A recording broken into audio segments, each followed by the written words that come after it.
Prečo sa teda v Rusku pozoruje zjavný nárast klimatických katastrof až v posledných rokoch, zatiaľ čo kataklizmy na celom svete zažívajú progresiu už viac ako 10 rokov? A hoci sa v informačnom priestore šíria niektoré mystické vysvetlenia, odpoveď spočíva v čisto technickej rovine.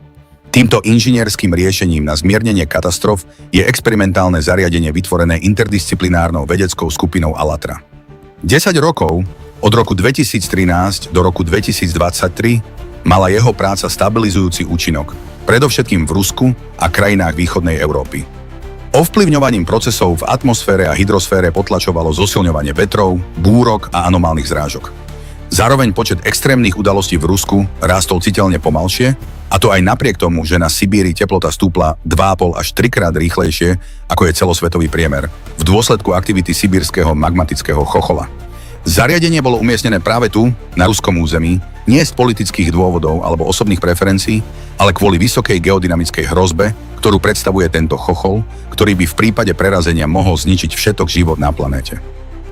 V auguste 2023 však bola činnosť zariadenia nútene ukončená.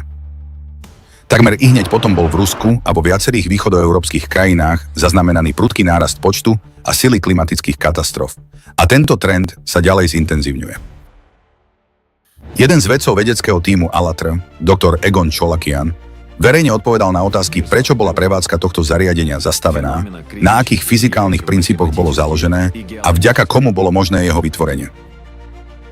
Hovoril aj o tom, čo sa celkovo deje s klímou na planéte a aké riešenia dnes môžu spomaliť rozvoj prírodných katastrof. Chceli by sme vás požiadať, aby ste si správu doktora Cholakiana obzvlášť pozorne pozreli a pochopili poskytnuté informácie. Bez preháňania od toho závisí naša spoločná budúcnosť.